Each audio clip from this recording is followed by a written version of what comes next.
Someday over the rainbow. We are here. And shocking we are. Shockingly, Yes. it's a Thursday. Yeah, we're here. Near the end of May. Geez, the May is gone. I mean, next week I'll be gone. What the hell happened to January? I know, all these weeks went away. Yeah. Before you know, it's going to be like June. And Shush July, it. It's Christmas time again. Yeah, exactly. It's a wonderful life. You know what? I'm going to give some advice. Everybody, enjoy summer. Enjoy it. Doesn't matter how hot it gets. Don't bitch because we had a ton of rain. It wasn't cold. Let it get hot. No, people start bitching around September and October. I know. I'm done. Yeah, I know people that the first hot day, I can't wait for winter. You shut the hell up. Well, it's a little different now that we have a pool. I mean, I'm going home at lunch. I'm cooking, barbecuing, and you're cooking, barbecuing, cooking outside. I'm like, I'm going to enjoy every day because this could be my last day. Truth to that. You never know. You never know. It's like, we work so much and for so long, some of us are workaholics. Yeah, we really need to quit working for the dollar and start enjoying our lives. It's hard to get off that pole. Yep. Gonna do a ticket. I'm gonna get me a ticket. All right. You got a lot of information over here. I do. But really, one of the things I want, I'll go through that, and then I'll go through the thing we were just talking about. So okay. Right now, they're saying to float. In the last few days, we've had some alert to lock, major moves in the market, and then we've come back into the day a little bit. But the debt ceiling is really having a problem for us. They got to in order to get it through Congress and everything they need to do, they have to finalize it by tomorrow. Okay. You think have it be done by before June 1st? I don't know. I've been told. I have no idea. Stocks are higher after blowout earnings from Nvidia. That would be the aren't they do computer stuff? Yes. Yeah, like monitor stuff and Nvidia. I think they do all kinds of mortgage bonds are trading. Like I said, just unchanged levels. Yeah, I think we're down right now. Yeah, 6 basis points, but they're all over the place. Where they're looking at us right now. Our bonds and our government rating watch negative, meaning due to the fact that we could default on our debt. And that's what's affecting us right now. They're expecting, again, that we're going to have this resolved, but they only have till tomorrow. They better get some kicks. I mean, they can get into next week, but then it's just we are going to default on some things. We won't be able to Fed minutes came out. There's uncertainty at the meeting regarding policy tightening.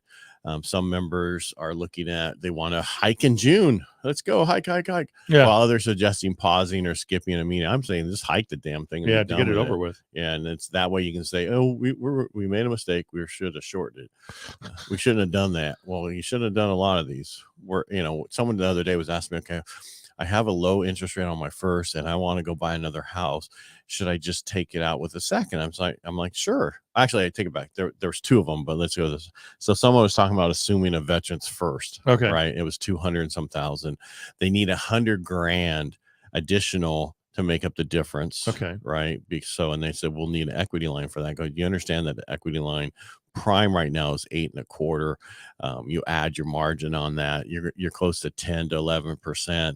For that 100,000. For that 100,000, you might be better off, and that's probably if you do the payment on that, right? Mm-hmm. That's probably $1,100 a month, $1,200 a month payment. That payment plus the other payment, divide and figure out what your interest rate is. It's probably close to 6. You might as well just do a new loan, and then do IRRRLs to be able to lower that quickly. IRRRL is that quick refinance you can do through VA that you don't have to show income, show certain things, and you can lower your payment. Is he a veteran? The person that was buying, yes. Okay, cool. The person who is buying the house is a veteran of somebody who is a veteran. Okay, cool. All right. That's not what's on the screen, but we got sidetracked. Yeah. All right. Pending home sales came out. They're unchanged in April, below expectations. That is just, there's increases in the West. That would probably be us, Midwest and South, but decreases in Northeast. That, because a lot of people want to get out of New York still. Yeah. Except for migrants, they're moving up there. Are they? Because they're being shipped up there. Moving or bust? It's the same way. It's as long as you get there, right? Yep. Sales. This is, I think, why you were looking at that NAR thing, and they were talking sales are down 20% from last year. But you have to remember, we talked about this on Wednesday, that our in California, our actual sales are down from our normal sales. We're only at 35% of existing home sales. I love how they, in the parentheses, they say improvement from down 23%. Well, it's better than last month. Right. And so GDP came out, and I said this the other day, it was going to be second quarter GDP. I meant second reading. And they actually went up a little bit, showing 1.3%. Versus the 1.1. They looked at, but it's down from 2.6 in fourth quarter of last year. If you go back up that one, how do they even come up with a estimate from the estimate of 1.1% growth? Some government does that. Is it algorithm? Algorithms are dumb. Well, I think it's AI. They're the same AI that controls the elections. Oh, okay. All right. So one of the things I want to talk about is I read an article. It was in Housing Wire, and it said this is new home. There's only 70,000 new homes available for sale in the nation. In all of America. All America. And in a country of more than 330 million people who all voted for Biden. I think they did this yesterday. 331 million. Did you get that? Across the border. That was yesterday. Today is 331 million. So that's telling you there's only 70,000 homes for all the nation. That's nothing. It is nothing. And so how can you talk about a crash? There is no crash. We know that. We've talked about that. But the problem is there's just still not enough new homes being built. And there isn't going to be anytime soon. Yeah. And then they were talking about institutionalized investors are not picking up homes like in the West, like where we are. Right. That's somebody who owns 1,000 homes or more. And they're like, well, they're getting rid of them. And they're like 300 and they have 38,000. I mean, it makes your numbers are just skewed. Right. Well, and I understand we might have another 24 million people enter the U.S. here fairly soon with that volcano, right? Right. Yeah.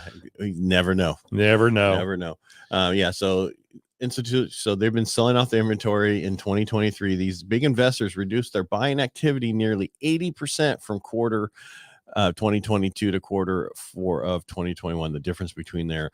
But you got to look at a lot of these portfolio people who are buying these big, who've been adding to they have 1,000 or more homes. Right. They're used to a certain, I'm getting this, it's going to cost me this. I can get this low interest rate, and then I can make this amount of money. Well, it's not that way right now. Well, and if you can't ever think that something's going to continue on forever, it just doesn't happen. You know what I mean? There's got to be a time at which, investors are going to slow down a little bit. They're going to read what's going on in the market. They're not getting the return they want. They're going to soften what they're doing. That's called business. Right. And also you got to look at, they minus like one of them, they're called in March 31, 2023, American Homes for Rent. Mm-hmm. Shocking. I wonder what they do. Yeah. Buy homes and rent them.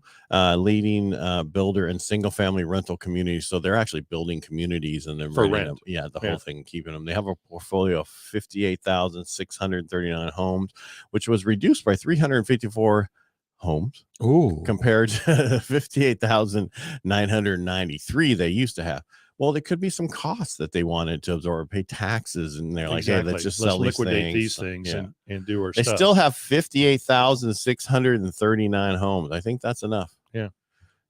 Could you imagine average making $1,000 a month on each one of them? How much they're making? That's millions of dollars a month. Hardly anything. Yeah. But we should. No, I'm going to be quiet there. What? Go ahead. That's all I really. I was going to act like the government. It's bad that they're making this money. We should tax them somehow. Don't worry, you are. We are. They are. Yeah. They will. Well, I don't have much. I mean, inventory levels have not changed dramatically. We might have 1 or 2 more listings this week, maybe 5 more in Modesto right now. It's an interesting time, and write strong contracts. And be careful writing a lot of closing costs in them. I had one not come in yesterday. Yeah. Not come in? Yeah, in value. But I think we talked about earlier this week, we were talking about that you have occasionally you could have issues with appraisals coming in at this point with they're adding certain things.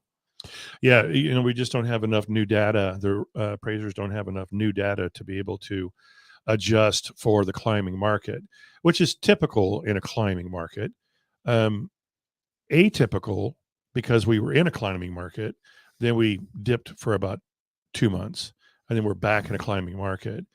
but the lack of inventory decreases the lack of data, usable data for the appraiser, closed data for the appraiser, because there's so few homes going on the market, off the market. Right. So, I mean, I don't think we've had that problem yet. No, well, and they look at the last 90 days, so whatever Right. sold. And there's hardly anything. Right. And I looked at the numbers. A couple of them were recent. Yeah. But one of them, the bigger one that they used to get the bigger value, that was from last year. Yeah. Right. And it's like, okay, we're in May. Can't use it. Well, that was in this last 6 months, but it's still when they bracket them and appraisal, they're going to say, I want 20%. I got to have, if I need a 425, I need a 400. 425 in the middle is what my person would be, and then 450. Right. And that's how you get your number. And they have to bracket it, and it just didn't come in. And I was looking at the numbers, and it's a flip. So tough. Well, the question is, they have other offers in a different genre. We'll just put it that way, that they could actually just wait a few more weeks and put it back on the market and take all those offers. But then you're going to have, potentially it could come in value at that time. Yep. You never know. Because I had another one, I rebutted it and it wouldn't go up. And then we ordered a new appraisal through a new investor, and it came in from 412 or 411 and it came in at 430. Ouch. What? That was just a shock of electricity through my toe. I don't know why, but it surprised me. It wasn't that big of a deal. No, it wasn't that. It was completely different. We couldn't get the first appraiser to go up because they were like, well, they used a comp that is outside of the 20% rule. Oh, yeah. With the square footage, and it's at 25.2. Give me a Yeah, exactly. It's just the appraiser putting their heels in, going, I did my job and this is wrong and it's outside. But if you couldn't find anything else, you could have put that on there and you could have justified that, but you're doing by writing a narrative. You can. Yeah, you can, but you just didn't want to. Right. Because you already have one more appraisal. We don't need you to. It's opinion of value. It's not a fact. Yep. Yeah. And that's the thing that a lot of people understand. There are some great appraisers out there that have very good opinions. I'm sure. In fact, I work with a lot of them. But that's exactly what it is. It's an opinion of value. It's not it's not just a math equation. No, it's not science. And it's just like with statistics. You can move certain things to get certain things if you want to, and you have to be able to put that information and justify it. I was always blown away when, back in the early days when an appraiser would come in like $1,000 low. I'm like, oh, $1,000. You could have adjusted for a really nice microwave or something. $1,000. Well, the fact that they, when they now put them C3 in this, those levels, the difference in the levels. Well, it's 10,000. How'd you come with 10,000 or 12,000? How'd you come up with 9? What's that number? Is it a percentage of the price of the homes? How do you come up with a certain percentage? Mm-hmm. And that was one thing that was nice bad but nice when I did a ton of those broker price opinion back in the BPOs from 2008 through. Right. It was just an extra source, and it was like, hey, I learned actually how appraisers actually evaluate, and I can look at an appraisal now and go, no, that's wrong or that's correct, and this is how you can do that, and this is why they do it the way they do it. Yeah, because I did so many of them, and they're like, and then in the beginning, I didn't know what the hell I was doing. Really, and they came back and they were like, okay, no, you need to adjust this. Okay, thank you for that. Yeah. Well, that's all I got. That's all I got too. So, everybody make it a great day. See you all Thursday, tomorrow. And it's only going to get like 80 here today. So darn it. Yeah, that's okay. Go get a heater and put in your car. Okay, fine. I have one. It came with it. Yeah, there you go. Just run around with it and have the windows down. Then you'll feel like you're doing good. Put my head out the window. I feel like my dog. That's right. All right. We'll see you back here tomorrow. Make it a great day. Bye, guys.